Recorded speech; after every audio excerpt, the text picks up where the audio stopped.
This is episode 122 of the Andrew Hines Real Estate Investing Podcast.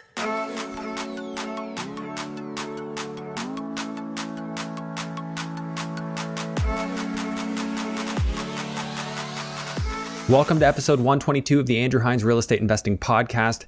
Today I have Erwin Szeto on the show for the second time. He was on back around episode 37, where he discussed what he was into, his 10 properties, as well as some options trading that he was doing.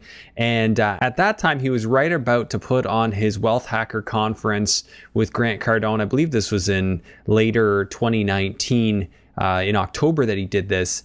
And it was a pretty big feat. I was pretty impressed that he was doing that. And the thing about Erwin that I've picked up on is that he's a big thinker. He thinks in terms of the way he wants his life to be, and he's very careful about the decisions that he makes in order to keep his life the way he wants it to be. So I really like that about his style, and I've wanted to have him on for a little while to just expand on how he thinks about business, how he grows, how he delegates, the things that go on inside his head that allow him to still be able to golf on Wednesdays, yet run multiple different companies, including a charity, put on conferences like Wealth Hacker, and be a realtor managing a team as well. So there's a lot to learn from what he's done. And I always like to look at people who are successful, who are doing it and making it look easy, and figure out how are they doing it. So of course, he's leveraged the understanding and the information that others have had, expert advice, and that's something we can all learn from and all repeat and try and do. It's something I strive to do. I always want to empower others that know things better than I do to complete tasks for me, and I will gladly pay for those services. So that really is the key to growth, in my opinion. So I think you're going to enjoy this episode. It was just a catch-up episode, and I really enjoyed the conversation. As always, if you're new to the podcast, I highly recommend you go right back to episode 1 so that you can get brushed up on the fundamentals, especially if you're new to real estate investing, and then just work your way through. And if you wouldn't mind, if you haven't already done so, hit the like, subscribe, and notification bell, and leave a comment below this video.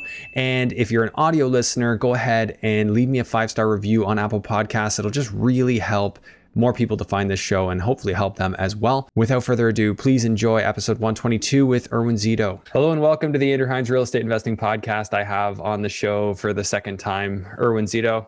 Erwin, thanks for being on the show again. Oh, thanks for having me. Yeah, so we've been chatting pretty regularly, and good to catch up. So I haven't talked to you too much about the trading in a little while, and certainly not on the podcast. So I know you've been heavy into that. You've obviously got your real estate. I think last time I talked to you, you're at what, 9 properties? Yeah, we divested one. We're at 9. You got rid of one, right? Yeah. And you funded your trading account, right? That, and also it was a property that we couldn't really add more value to. It's kind of a good exit too, because the original strategy for that property was a college student rental. Right. Yeah, so it's actually not a bad exit. Yeah, well, I've been selling off some of my student rentals as well. It's not that I think like the really good ones, and mine are actually really good. I think they're going to be just fine. But if there's less enrollment, then potentially rents come down. There's a lot of things that, for me, I'd rather not be totally exposed to that. So I see where you're coming from with that angle. Again, it was a house that we couldn't add any more value to, so that's why partly the reason to divest, mm-hmm. And then also we're still going to buy another property. Oh yeah. So what's your angle these days? Because I know the first time you came on the show, you were talking like you had just discovered the options trading side of things, and you knew that it was going to be something significant for you. How much do you look to generate from options before you buy a new property? Is that kind of the angle that you're looking to just generate a certain amount of capital and then you'll buy another property? It's more that the real estate has any real estate investor knows how the last 12 months went. It makes no sense from a cap rate cash flow perspective. A lot of Ontario real estate doesn't make sense. It doesn't make sense. So I'll buy something that I can do some work to. So it'll actually be like more of my businesses and my real estate. We'll fund the next purchase, and it'll be something that needs some work, something that we can likely suite in the basement, and then upside would be something I can add in addition to. Hopefully, I'll dig a basement for it as well. Okay, so it'll become the third unit on the main floor with the hopefully in the later we'll be able to suite the basement as well. But so we'll rough in the basement. for sink and kitchen and stuff. So you're for bathroom and planning for kitchen. when Hamilton allows 3 units inside of one building on Yeah. single family zoning? Yeah. So I need a fair sized lot. Is that in the near future? Is that looking like it's going to happen? It won't happen as fast as other municipalities. It's not going to happen anytime soon in London. There, despite the fact that the province mandated it, they don't like London's not the type of town that wants that kind of thing. It's very. I don't know if any town does. Yeah, they're slow. They're slow to adopt it. They've traditionally been quite slow, and even with the secondary dwelling units, they were one of the last municipalities to allow it. I'm actually surprised how progressive Toronto is, because you would think, it's usually rich people that block this stuff, and there's lots of rich people in Toronto. And I'll define rich. You live in $1 million home and you've lived there for a while and you've built up a lot of equity. Like a whole bunch of these people have $1 million of equity. Yeah, that used to qualify people as rich. I don't know, maybe they're rich, and then they're the ones who are blocking development. Yeah, the not in my backyard mentality, right? The people, I think it's the people who've been in neighborhoods for a really long time. They don't want to see change. They don't want to see that. So they're the ones that know their city councilor. The new people that moved in don't even know who their city councilor is. And they're the ones saying, don't let this happen, talk to the mayor, make sure that this isn't going to happen. Yeah. So then all these millennials can't move in. Like people who don't own homes, they're making it less. I don't know if they can actually draw that all together. Is that I'll argue that they're rich. So the rich are basically blocking the poor from buying property. Yeah, by stopping development. That's how I see it. It is. I'm sure some people are going to hate me for that. It is somewhat. I mean, I can see where people are coming from. Like, you don't want to have cars all over the lawns because there's so many people living in every house. But the way we're heading in Ontario now, anyway, we're just going to have 3 families moving into 1 unit because people can't afford to live. They're just going to pack into these units. So the problem is not being eliminated. Yeah, you're right. It could be like grandparents and then their kids' families and the kids' families and. My friend just bought a house in Hamilton. Like they bid like $300,000 over ask, like 1.3 million or something like that. And then now they're like, okay, well, maybe we shouldn't have done that. So now they're actually actively trying to assign it before they close. And I'm like, oh, what would you do? You've already sold your house. He's like, yeah, we just moved back in with my parents for a while until we figure things out. I could see a lot of people having that attitude. I mean, once you hit a certain price point, what's the point? They're just going to say, you know what, we'd rather save this money. We'll move in with mom and dad. We'll ride it out there. So I think we could see a lot of cultural shift in the near future. Yeah. Or, like friend style, like, what we used to seeing like in like sitcoms in New York City. Yeah. People living strangers living together. Yeah. But that's before they have family. Now you add kids into that mix. Yeah. But if you can't afford to move out, what do you do? Well, that's just it, right? You do what you got to do.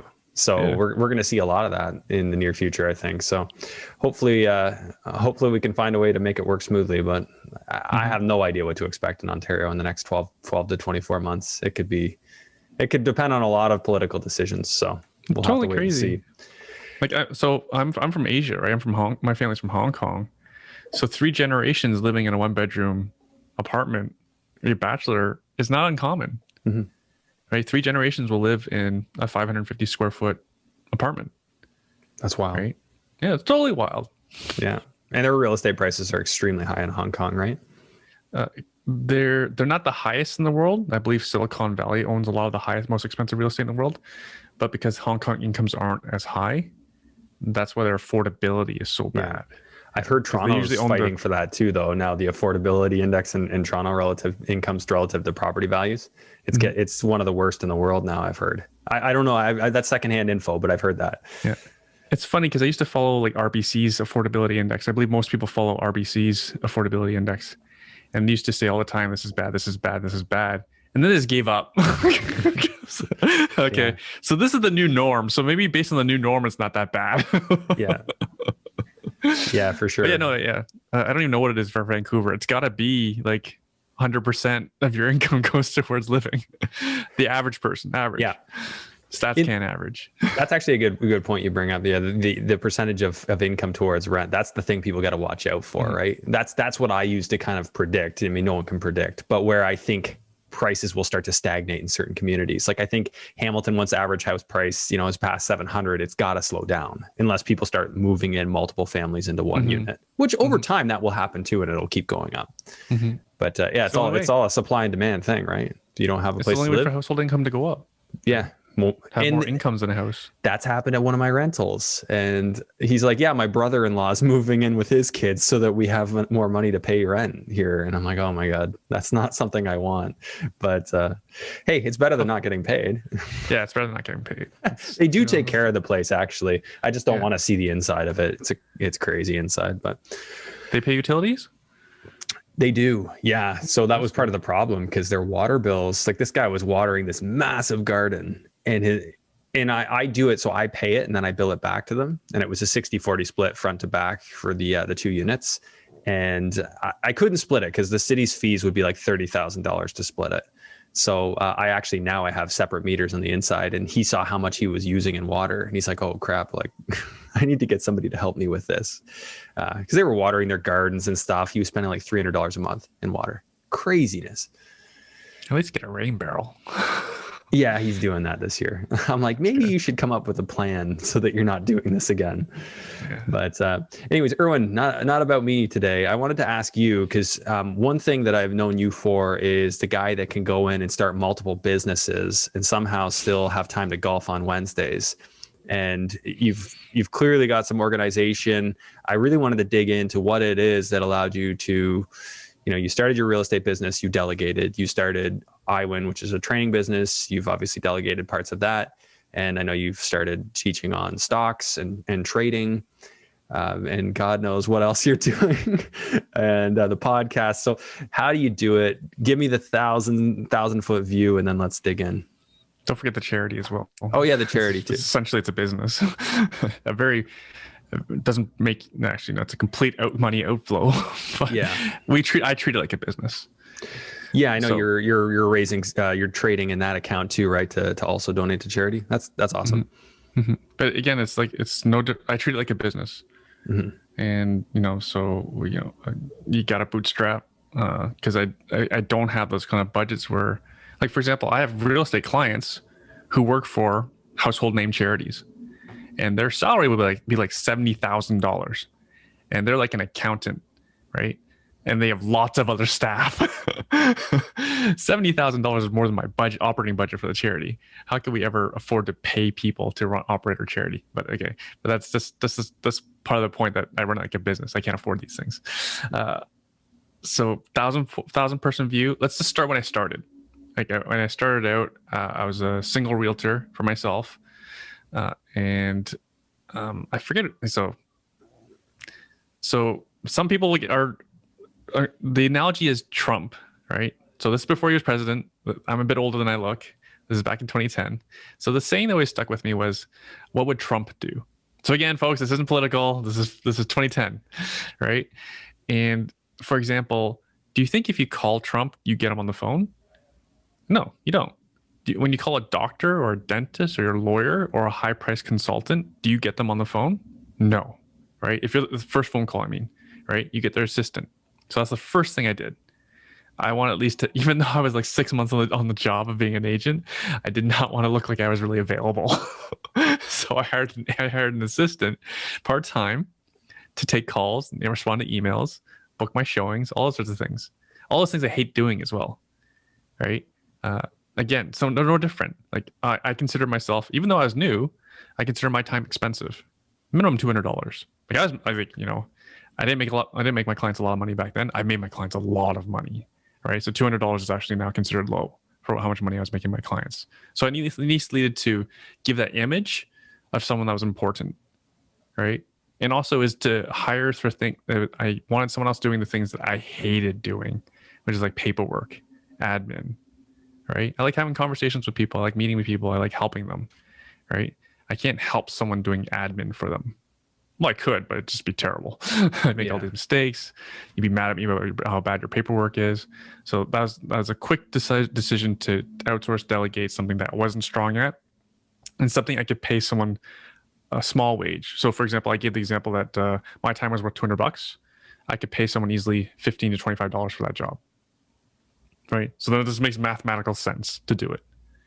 Right. And then just kept going from there. For example, when you in a business, from one person, you have to understand like what do you provide the most value to so in your business. So for example, your listeners, a lot of them are real estate investors. I'm a real estate investor too, so I get it.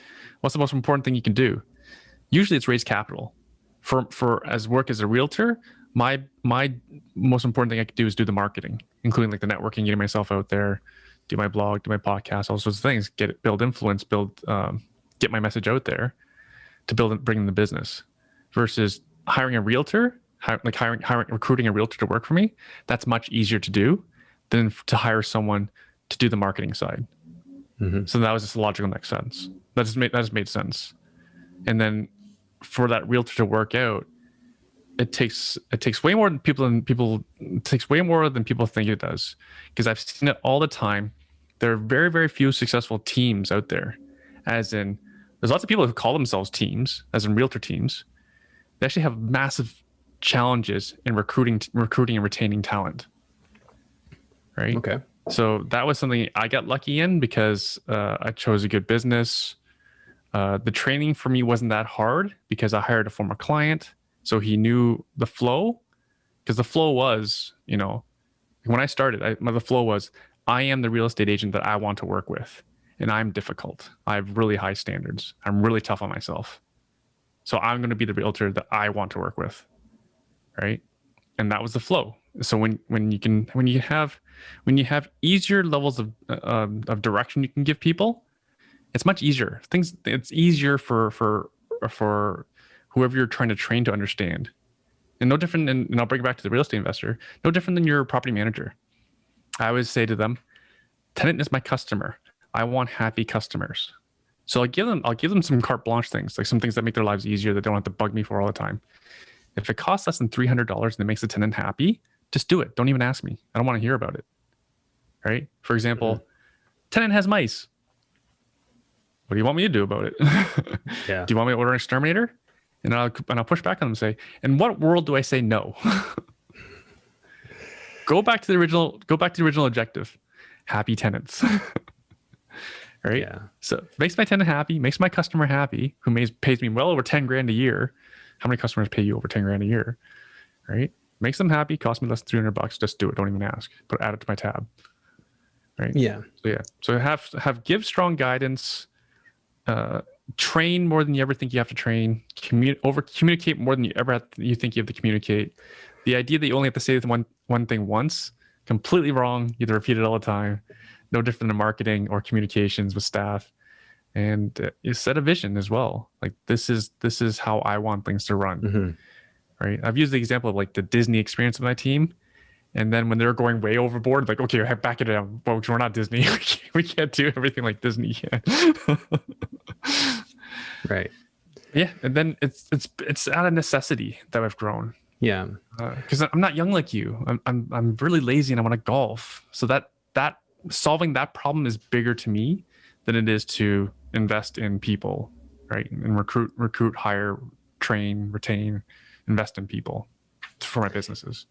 Yeah. So, I mean, you're hiring for a lot of businesses and you talk about giving a lot of direction there, training more than you think you're going to need to train. I mean, I have my site super, who I've mentioned many times, like he by the day becomes more and more valuable to me because he learns how I think. He knows, and I, he has a credit card, and I kind of do what you did. In what world am I going to say not to do that? I'm like, Rod, I trust your judgment. Go do it. But he knows to call me if he's going to spend $5,000 or something. But I've limited the card to that $300 limit. Yeah, no, he has a $1,500 limit. When it's full, he calls me. He's like, "Can you pay off some?" And then I look at what he's been spending on. But that action saved me so many headaches, so much time. Was it a similar thing for you? Like, this is really annoying me. I need to empower this person to just make this decision for themselves. Mm-hmm. And then, yes, exactly that. But also in my experience, the first 6 months are always difficult. Yeah. Like almost with everyone. First 6 months are always challenging, which is what one good tip would be. A lot of people do like 3 months probation. I think 6 months is more ideal. Like the first 6 months is usually difficult. There's lots of times I'm like, will they make it? Will they make it? And I even said that about the best people in my organization. Didn't think they would make it, and now they're like key people in my businesses, right? So yeah, So and then invest heavily. Yeah.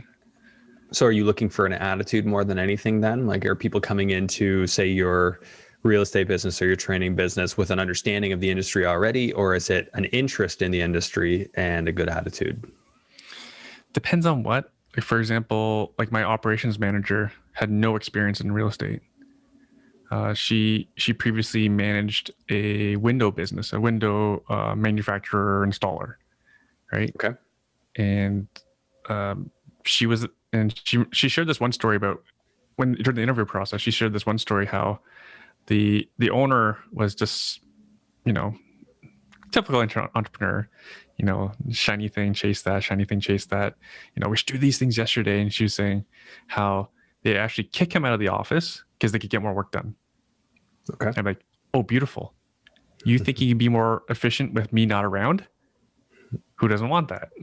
Yeah, absolutely. Right? Absolutely. And so she had experience in a different industry, and she was, and personality wise, she was the exact opposite of me. Very detail oriented, loves processes.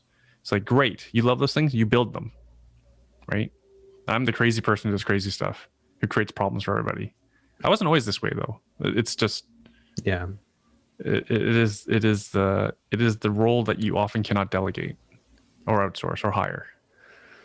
Yeah, like, I mean, for me, I think I was super into every single detail, wanted to control every element of my business, and I've consistently pushed more and more of it off. But as I've grown, the little areas that were just little that I didn't like, but they were small enough, now they've grown, and now I've got new things that I've got to delegate off, and some of it can be done with bigger, systems. crazier ideas. Yeah, bigger, crazier ideas. Do more. But I find myself kind of like what you're saying. Eventually, as you get older, you just kind of get irritated by those things. Like, I don't want to be spending my time on this. Like, I want to spend my time on the things that I enjoy and I know add value to others. And that's the real win-win, right? And you're good at math. I'm okay at math. I know I look Asian, but I'm just bad at math. But I can start applying dollar signs to things. Like, that project is worth like $5,000 an hour of my time, right? So then why would I do this $1,000 an hour job? Right. Right. So you can't do both. Yeah. You can't do some of it both. Some things, but if the bigger opportunity is there and it's better for the organization that you're there, then and you care about your organization, which I do. That's like my other child. People think it looks easy on the outside. Like, how I feel about this is I am responsible for a lot of people's ability to put food on the table, right? So it's a lot of pressure, actually. So oftentimes we have to do crazy ass stuff in order to be able to grow other businesses. And the conference was no different. Like, when we did the conference, 1,600 people conference. We did conference 2019. It was headlined by Grant Cardone. You were kind enough to attend yourself. Yeah. But that was crazy, and that was hard, and it was based on the number of dollars that came in, it was a big ticket job for my wife and I to do, big investment dollar too. Hence we had to focus on it, because who else are you going to trust in the organization to do that, right? We did hire an event planner, we hired other things out like AV and stuff like that, but but our role as the investor and owner of the event, we couldn't delegate that. Everything else we sort of could. Yeah. Right. Yeah, that was a great event. Like, that's obviously hard to do, but it's kind of a testament to the ability to delegate, because you couldn't do that if you couldn't hire help. You'd have to be able to. Did that end up being profitable, or did we at least break even? Money. You lost money. Yeah. We lost 10 to 20 grand on the event itself. Yeah. The saving grace was the amount of business we were able to do afterwards, or from the event. So yeah, because of the event, you made money, not from it directly. Yeah. That makes a lot of sense though, like, because you could have spent 20 grand on marketing, it wouldn't have been as effective. No. Okay. So you probably haven't heard this. Stop me if I've told you this one before. The day of the event. So it's like, I'm there early. I'm not someone that gets up early, but it's a big deal, right? I'm there at like 7:30 for my stage testing. right? Because I wanted to be there early to walk around, feel the stage. I've never spoken in front of that many people before. I don't even like public speaking. I only do it because I feel like I have to. I walked the stage, but sorry, when I walked into the conference room where the chairs are, the stages, for the first time I met our AV, the owner of the AV company that did, all the lighting, the cameras, the TV screens, all that sort of stuff. Mm-hmm. I met Andy. That's the first time I ever met Andy because my event planner organized that all. I met Andy. Andy says to me, I won't even say. He's from the UK, so he's one of those accents, Scottish or English, heavy accent. He's over 60. He goes, Erwin, what did you do here? I'm like, I'm sorry. He goes, what did you do here? I'm like, what do you mean? And he says, first time event usually loses minimum $100,000. Yeah. I can't believe you have this many people here. Right. And like, oh, wow. And then right away I was thinking, if I'd have known that, I never would have done this. Yeah, sometimes that's the saving, or that's actually a good thing, right? Like, because you don't know too much. Yeah, you would have talked yourself out of it, right? You'd talk yourself right out of it. There's like that sweet spot of knowing just enough to proceed, but not everything to stop you from doing it. Yeah, like think like, no, I know the show isn't about you, but think about what those U.S. projects you started out early, your first U.S. investing projects. If you had known that was the outcome, would you have done it? Hell no. Right. I mean, it's funny. Knowing the lessons you got out. Yeah. Well, I've said though, if I could take back the herd, I'm not even sure I would have, because the way I've internalized it to make me smarter, I've learned so many lessons from that. So it's kind of tuition too. But round two in the States is going to go better though. I can't wait to have you on my show and hear more about it. Yeah.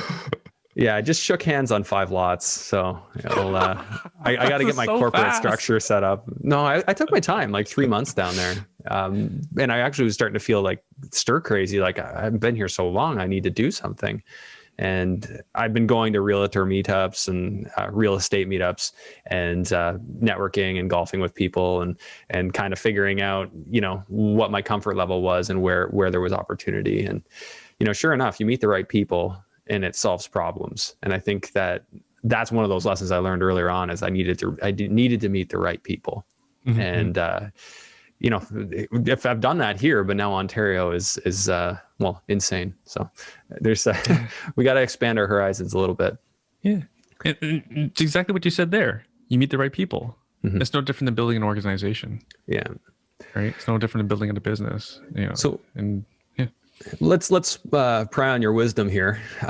What mistake do you see real estate investors, because you see a lot of sort of intermediate that are getting to the point where they're kind of thinking about quitting their jobs, or maybe they're not even there yet. Where do you see them making a mistake where they could delegate, or they could help themselves in terms of their ability to grow faster and further? So first thing is, I would say hire a coach. Okay. Because beginner mistakes are really expensive, often Absolutely. difficult to get out of. Imagine you hired a coach before you started investing in the States the first time. Yeah. Right? Well, I thought I did. I had mentors, but yeah, it's tough though, because I've said this and I've argued about this a lot with people. Can you really avoid mistakes, painful mistakes? And the only way I think you can do it is through stories. So if I tell a story and you listen to it and you internalize the pain that I had from that story, mm-hmm. you might mm-hmm. make that pain your own and not do it. That I think is possible. So yeah, I think a coach can do that. Podcasts can do that, but of course, coaches one-on-one and more mm-hmm. catered and tailored to you. More catered. Like for example, when I practice I have 4 full-time realtors on my team now, so I'm not on the street anymore. But when I was on the streets working with clients, I could point out to them something they wouldn't know, like this fire escape probably needs to be done, and it's probably $40,000 to $60,000 because you probably the city's probably gonna make you do it in steel, right? Does this deal work with that much more money? That's much more capex into it? Probably not. Let's go look at something else. Whereas a beginner wouldn't know that. A classic mistake is for the beginner to say, I heard you should go right to the selling agent, right? And here's one of the things I often see is that people who come from corporate, they're used to dealing with people with proper morals and ethics and everything. Like what you tell me is they'll take what they hear verbatim. Like I'll give you an example. I went to go look at it was a sixplex at the time. It was a century home, solid brick, 2.5 story thing. It was being used as a sixplex, and the agent, and it was a complete disaster. Nothing about it was legal. The landlord is known as like one of the most shady people in the city, right? Do you think the selling agent is sharing this with me? Oh no, right? Definitely not. Right. I look at the fire escape, because it goes all the way to the third floor. There's actually not even a level on the ground floor. So the person from the second floor, because it was in that bad a shape. So the person from the second floor cannot get to the ground without jumping off of their fire escape, right? And the guy's like, yeah, you spend like 40 grand here, this thing be worth like 150 grand more. Now the listing is like 4 months old already. Right. Yeah. So how many things are screaming at you there's problems, right? And someone who doesn't know any better would take his word for it. Oh, they're a licensed professional, right? Yeah. Right. Oh, let's get into this, and it's a complete nightmare. Complete nightmare. Yeah. So I think, well, there's the higher level general knowledge, and then there's the area specific knowledge. So for instance, like when I got down there to Florida, I had somebody recommend a couple of realtors to me, but how could I know they were the right ones for me until they knew the strategy that I was going to do? And I think when things started to click for me, like I've been building for years and years. So that's kind of the most obvious thing to me for a value add. It makes the most sense to me. So finally I find a realtor that does his own builds, and he's like a lot expert, knows how to find lots that are buildable. Like that's all he does all day long.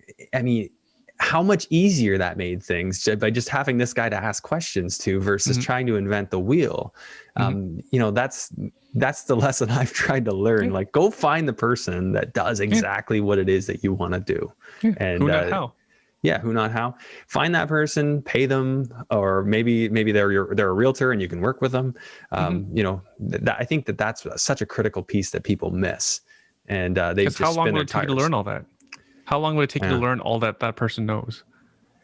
Well, it could still take quite a while, right? But it's a heck of a lot less time than me learning it on my own. Way less. Right. And that's what I'm saying for the person starting out. That's the mistake they make. Yeah. They think they have to do it themselves. Yeah. It's like the worst thing to do, for sure. Oh, it's terrible. There's so much. The only thing worse than that is taking bad advice.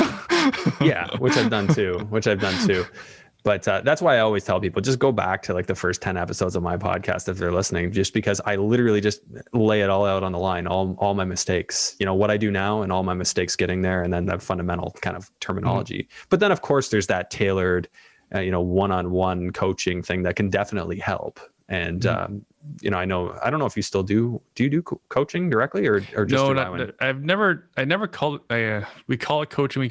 I don't always call it coaching, but for example, like myself and my team, like my objective is to get my client with to take them from not even knowing Hamilton to being a real estate investor with a cash flowing property with tenants in the property paying them rent.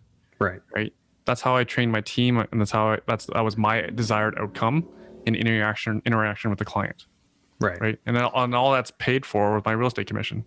Gotcha. Right. So we were coaching people in that sense, but we're not the traditional coach that you pay like 10 grand to for a year type thing. But it makes a lot of sense, right? If you're the expert in property, you're gonna get paid by helping them. And then if you do a good job, repeat customers, it makes a ton of sense, and you can scale that. So I really like that model. It makes a lot of sense to me. And for me, I loved it too, because it became a numbers game versus versus traditional real estate. Oh, that countertop's granite. I really had my heart set out on quartz. Let's say no to this house. Well, I'll give you a good one. Friends of mine, they were looking for a house in my neighborhood where I lived. So I know it pretty well. And I sent them a house. It was perfect. It checked all their boxes. The one box it didn't check. Oh, that eating kitchen won't fit my kitchen table. All right. Right. And I couldn't get a new table. No, apparently not. I was speechless, and I basically never called them back after that. Wow. And that house was probably $1 million at the time. No, it's probably less than that. The house was probably like 800-900 grand then. That house is now 1.4, and they have never ended up pulling the trigger. Yeah. So like that is the cost of not taking good advice. Yeah, absolutely. There is a cost there. Everyone does it though when they feel ready, right? So that's the key thing, is just kind of getting them. I know 5 years, bro. Yeah, that's probably a little bit too long. Yeah. So when the average person is getting started, you see a lot of it, especially in your community. They're probably not making the mistake of not hiring a good bookkeeper or at least a good accountant. I think a lot of people do their own books, for better or for worse. So you got a lot of them. They're hiring the accountant. They're doing the typical things. Do you see most people that are kind of in your program using property management, or do they self-manage, or is it a mix? For our client profile, our typical client is usually. It was funny when I started out being a realtor back in 2010. I almost had no clients younger than me. Almost all of them were at least 5. So like 10 years ago, the math should be easy. I was 32, and it was funny because I had way more property than all my clients. So even though I was much younger than them, I had way more experience than them. Strong argument I was worth more than them too. So I guess I kind of, it's probably someone you probably want to learn from, someone who has what you want and is actually successful doing it. So your question was, sorry, what about, property management. So almost all my clientele lives out of town.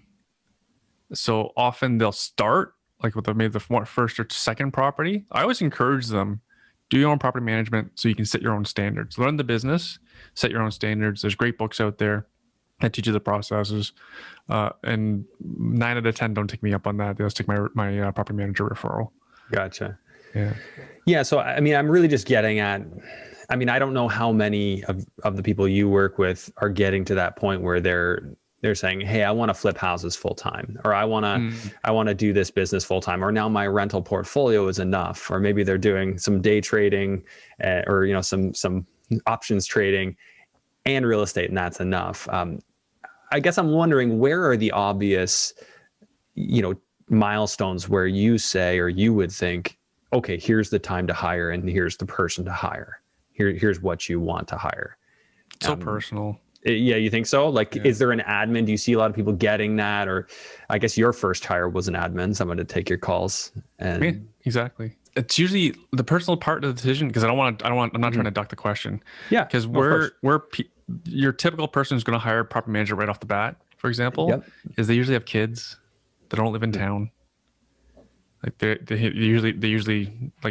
usually work in downtown Toronto or Mississauga. Again, and then for them to get to Hamilton at the end of the day, is rush hour. Yeah, so it's gonna take them like an hour to get to work. And that's an easy one for people to justify, right? I think people can pretty easily justify the good accountant and the property manager. Some people will try and self-manage. I've done both. I've had a manager and I've self-managed. But if I've self-managed, I've hired people to do the work. Yeah. It's just I'm the guy pulling the strings. But that takes time. Right? You got to know your area. You got to know your people, and build your team if you're going to do that. They don't have to. Unless they use your property manager. Yeah, you do it all. They don't have to use my property manager. They can use my handyman. Oh, you have a team. They can use my electrician. Sure. Yeah. Like we basically have a full Rolodex. Here's all the people I use. Right. And they're all big fans of my clientele. Yeah. So feel free to use them, right? And I get nothing out of it.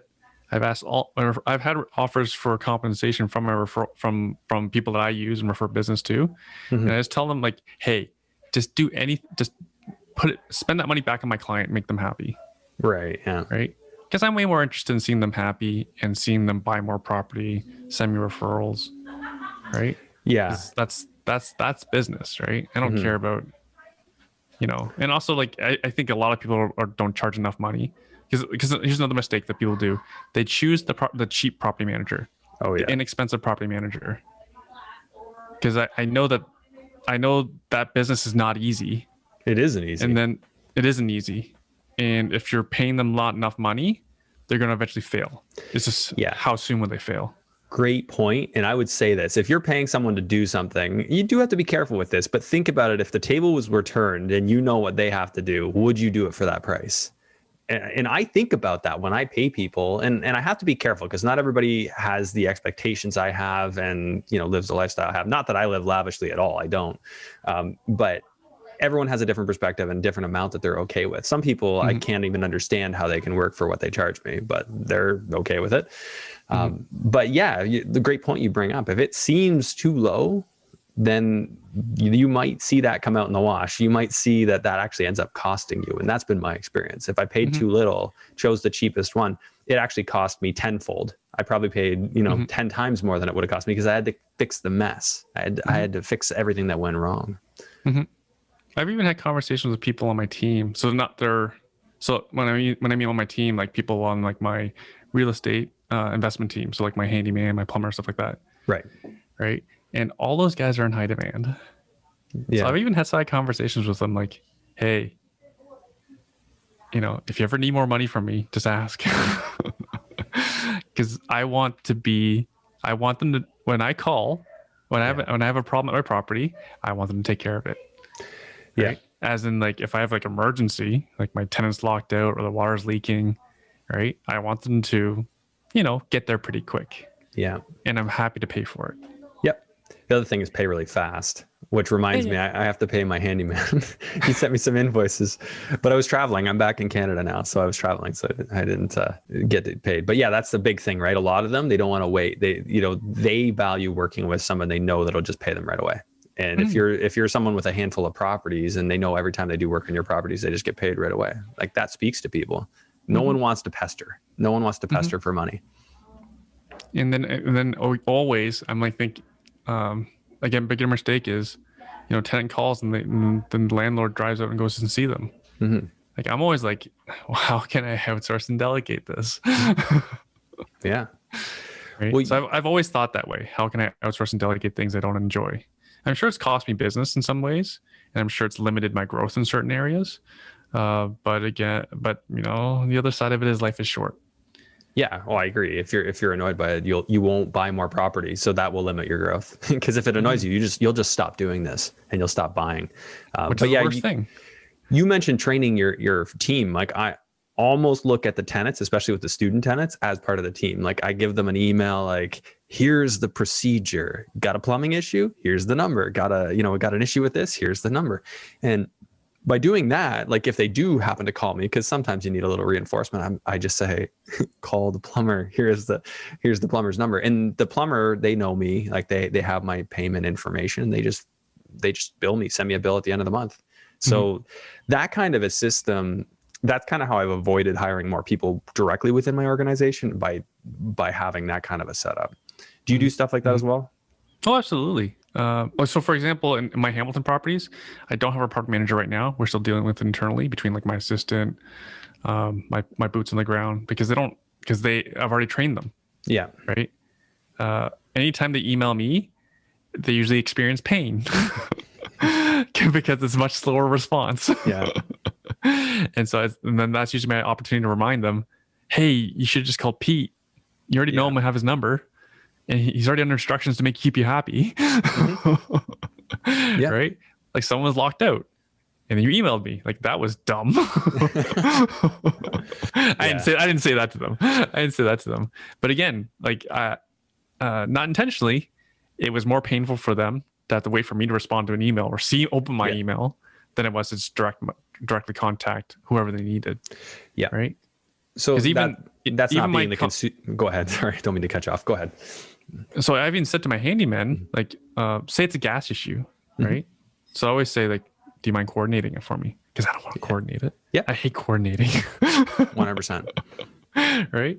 I said, and they're like, okay, like I'll pay you for your time. It's like, oh, okay, because that's another mistake that beginners make is they're always shortchanging people on their team, right? They're always looking for deals, and also it's not always their fault. Some of it is that they don't understand the market. The beginner doesn't understand the market of a good handyman. Yeah. Right? Like one of my handymen charges $80 an hour. That's the thing. Everybody thinks that these are simple people that don't have No, degrees and they should work for less. No, they earn more than white collar people in most cases. no, Like these guys make good money and they have a million people that want their time. So you have to yeah, treat them like gold. And I think people don't get that. But I love what you said there. Like you stop yourself from being the hub of communication. yeah, hate it. You let your handyman do that. And if you're gonna self-manage, Yeah. that's critical. You won't survive otherwise. Because, like, for example, I'll give an example. So I moved into a new house, and there's no gas bib for my natural gas barbecue. So my handyman was there, and I said, I have a problem. I had a couple. He was there for many things, right? Also need another electrical outlet somewhere else and whatever. And then I told him about my gas problem, and then he goes, "Oh yeah, obviously I can't do that." I'm like, do you know someone? So, yeah, I know someone. Could you coordinate for me? He goes, yeah, sure. Thank you. Because here I'm trying to stop the problem from coming back to me. Right? Yeah, absolutely. And you know how long it's taking for that gas bib to get installed? Not 1 long? month. Oh, okay. Right?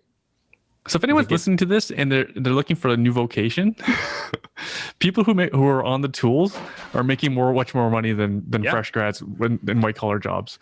I've been saying this like crazy, especially now. People in Ontario, trades in Ontario are owning the market. It is such a seller's market for tradespeople right now. They get to pick. Their rates are just going through the roof because there are just not enough people feeding into those trades. We've all been somehow indoctrinated into this thought process that it's better to be white collar. Sure, there are benefits, and eventually you want to fire yourself from jobs, but I think it was, if anyone knows Drulo Holdings, I think the owner, Eugene Drulo, started as a bricklayer, and now he owns like 200 buildings that are like 100 units plus. And this guy just started from nothing. I hear, I've never actually seen it, that he still drives the same crappy truck around that he started with. So it doesn't really matter if you start white collar or you start blue collar. You can make it. You can make it in this business as long as you keep learning from people who know. And keep pushing for more. Like, ask questions. You meet someone rich, figure out what they know. Yeah, be cool about it too. Yeah, absolutely. Did you get this? Like, people DM me, ask me if I'll be their mentor, right? Like, yeah, why don't you just ask me a question and I'll likely answer it. Yeah. Versus being a mentor means time to me screams time commitment. Right. Yeah. That is the hard thing. And I've done a bit of coaching, but it is hard to, allocate too much of my time to that. And I've been trying to get over my fear of wasting money with hiring more help. And do you have this is the last question I'll ask you on this. Do you have any strategies that you could share that help people hedge against making a mistake when hiring help? Like, so someone for me, hiring more, another person on my team to take on more of my responsibilities. What's the best way? You mentioned 6 months probation. That's one thing. Is there other things, performance metrics, milestones that you use to help hedge against inefficiencies? Here's a good one. The corporate term is KPIs, key performance indicators. Okay. So everyone in my company has them. Meaning, so again, I have realtors. This is the easiest way to explain it. So then my KPIs, my key performance indicators, my metrics for each team member is, how many phone calls did you make? How many showings did you do? Right? How many initial one-on-one meetings did you have with potential clients? Right? How many offers did you write? Because if all these numbers look good, it usually means they'll translate into business. Gotcha. Right? And this is a very easy way to manage at distance. Right, because the pandemic happened, right? Realtors already usually don't come into the office that much. But my message to my team is, you hit your numbers, I don't care what you do. I don't care if you're in Florida the whole time. You hit your numbers, we never even have to talk. Right. Right? You'll just keep getting paid lots and lots of money. Right?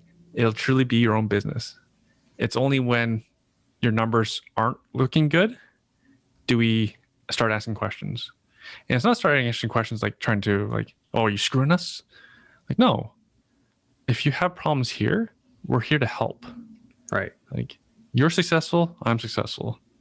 You're successful, you put food on the table, right? How can we help you, right? If you're not hitting numbers in certain areas, for example, if you write enough offers, you say all your numbers are great, but you're not closing enough sales, then there's problems somewhere, right? So we'll get you training. You know, you can do some more job shadowing with our top agents, right? My plan is actually I can see their calendars because we have shared calendars over Gmail.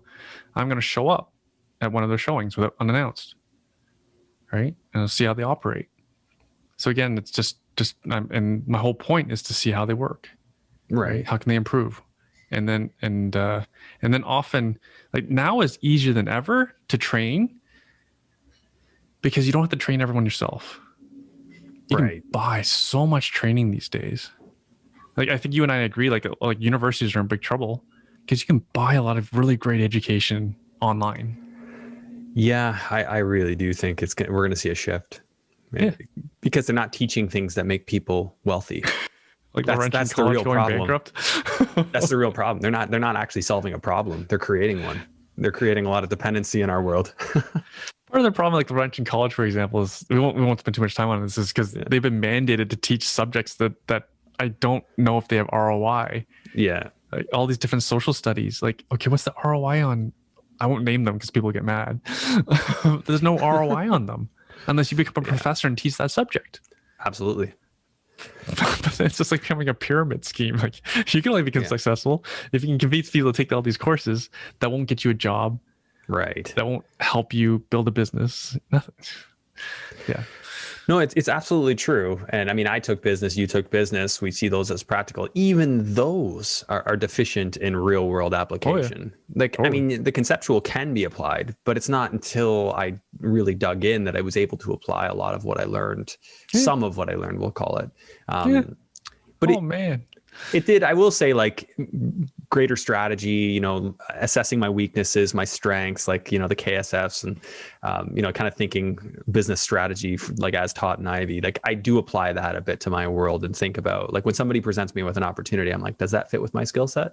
Does that seem like something I want to do? Do I have the marketing resources? Like, you know, just that quick assessment. Those are funny, like, little things that can take from what we learned back in the day. But most of it is on the ground, practical learning, you know, seeing other people do it. So one of my favorites is, remember Porter's 5 forces? It's 5, right? Yeah, the 5 forces. Yeah. Now use that framework and apply it to real estate. I do that all the time to folks, right? So for folks who don't know, it's just a business framework. So, like, for example, threat of suppliers. So can anyone supply more land? Right. Anyone? Please, if you're listening to this and you can't supply more land, please let me know. In the Golden Horseshoe, please. You can create more land. Right. Threat of new entrants. Yeah, there's threat of new real estate investors. That's good for my resale business. Right. Power of the customer. Well, everyone knows it's a complete seller's market, both for the landlord and for the person who's selling their home. So who has the power in that relationship? Will that ever change? When will that change? Right. So it's just a simple business decision to invest in real estate. Yeah. Right.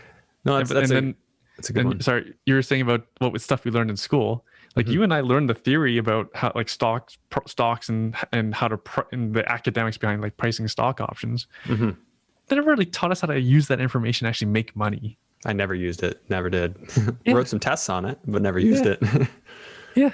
We understood academically, but we actually geez, like, if they just taught us how to actually apply it to make money. And that's the problem with the school. Like a lot of professors did have, like, real world experience, and they're, like, high price consultants, but not on the investment side. No, the investment side was just purely academic. And I remember the worst thing that happened was because I was going to school during the dot-com bubble, and I remember we were doing that stock market competition, and it was across Canada, right? So everyone had fictitious accounts, fictitious dollar amounts. It was like, say it's like, I don't know, 500 grand. You fake 500 grand to invest, and I remember seeing the winners of that competition on the news. Do you know what they did? What their strategy was? No. They invested in Nortel. They tried to do a diversified portfolio. They had some money in Nortel. Nortel kept going up. So you know what their rocket science idea was? Let's just put all our eggs in one basket and just bet it all on Nortel. Okay. That's what they did. And they won that competition. Right? Right. How do you think they did the next year? Not so good. And they were on the news. Yeah. And no one ever came back and told us what the problem with that would have been. Even before hindsight, right? Like these are potential. Again, they won the competition that we were all part of, and no one actually came back and said what the problem with that was. Yeah. Hindsight 2020, but like, man. Yeah, Nortel never really recovered, right? They just crashed and burned, and then eventually, I'm sure they were bought out at some point, but for pieces, pieces exactly. So, anyways, yeah, we could definitely go on. Is there anything else you would want to share, just kind of as we wrap up here? Words of wisdom on business building, growing as a real estate investor, entrepreneur. Never take your eye off multiple streams of income. Like never. I think it's a mistake that people do. I'll give an example. Like last year, I had so many people say, I can't wait to quit my job. I can't wait to quit this. I'm going to sell my properties and stick it in the investment in the stock market and just going to do stock options. And I don't feel it's always my place to tell them whether right or wrong to do these things. Because, I've been wrong in the past. Right. And so I never want to give someone advice and be wrong about it. Especially if it's free advice. Right. So I never said anything about it. So yeah, I have many clients, many students, past students of Stock Hacker Academy say they're retired or retired their partner. And then we had what we had. So the stock market, so a lot of stocks peaked in February and they came down significantly until still now. So we're in May now. Like we're in the middle for growth stocks. We're in the middle of a correction still. Yeah. We may have bottomed. We'll see. History will tell. Time will tell if we bottom now. But a lot of people gave back. My story is I was up like 40% in February. I should have just closed everything. Yeah. And that's year to date. You're writing it down now. Now I gave all that back. Yeah. Right. But it's a short time sample. But my point is, don't take your eyes off multiple streams of income. Because for someone who did quit their job thinking that they'd make it big in the stock market, like now they probably have to go back. Yeah. Well, you got plan A, B, and C, right? That goes for more than just real estate, right? If you're gonna get into stock hacking and options trading, what have you, like I had another guy I golfed with down in Florida, and he was telling me he was making 15 to 20% a month. And I just said, he's like, oh, I want to quit my job because I make more than I do for my job. I'm like, you know what? Multiple streams isn't a bad thing. Because if something changes, you're gonna be glad you still have your job. And so you don't want to be get the full picture. I was the same thing as that guy. I had several 5-figure weeks cash flow, right? And straight up, I made 100% return in 2020, right? But now I'm basically flat right now. Right. Yeah. So for someone who relied on that sort of income and cash flow as their sole income, right? Yeah, it's not good. Not good. No, but so you got to pace yourself. Yeah, and you'll come back. But you also have to have the stomach. You got to be able to sleep at night. And for somebody who put all their eggs in that basket, are they sleeping right now? Probably not. So that's all about knowing yourself and knowing your stress level and what you can handle, and actually thinking about what the possible negative outcomes are and how you would deal with them. That's so critical. I feel like so many people don't do that. Again, the show's not about you, but it'd be no different than someone saying, I'm going to retire and I'm going to be Andrew when he first went to the States. Right. I'm going to burn these bridges now because that'll guarantee me to be successed in these investments. Yeah. Right. It's a good method to feel pain. But in the big, like if you can, that'd be really terrible. But if you, long-term look at what it's meant to you. Right. So everything still use large samples for what your plans are, stretch it out over time, reduces so much of your risks if you can do something over long term. Yeah. Like for example, I'm not as smart as you, so I don't flip, right? I'm not as well versed in construction, stuff like that. So I just buy and hold, I buy, renovate, hold, right? And just then by holding, the market will take care of me unless I'm not exposed to short-term movements. Yeah. right? Yeah, obviously your cash flow saves you. Prices can go up and down. If you've still got cash flow, you can ride it out. So, all right, Erwin, where do we send people if they want to learn more about you or follow your journey? Well, you can find me on social media. Instagram. My name's hard to spell, but Okay. It's just my name, Erwin Szeto. I'm on Instagram. I'm on Facebook. I'm on Twitter. Okay. I'm on Twitter a lot because I hate fake news. So I'm on Twitter to go straight to the news sources, like the people who are actually saying. I want to get it straight from them. Gotcha. Yeah, and yeah. Okay. Yeah, I'll share your social handles in the show notes here, so everybody can find you there. They won't have to spell it. Thanks, Andrew. Thanks for having me on. All right, man. Yeah, it was great catching up. So we'll talk again soon, I'm sure, and we'll golf as soon as the courses are open. And you're back? I'm back. Yeah. Oh, I'm surprised you came back so soon. Yeah. Well, who knows how long it lasts? We'll see. Anyways. All right. Talk to you soon, man. Thanks, Andrew. Thanks for tuning in to today's episode. Please make sure to share this episode far and wide. Help it help more people. I really appreciate you tuning in. Thanks. I'll see you on the next one.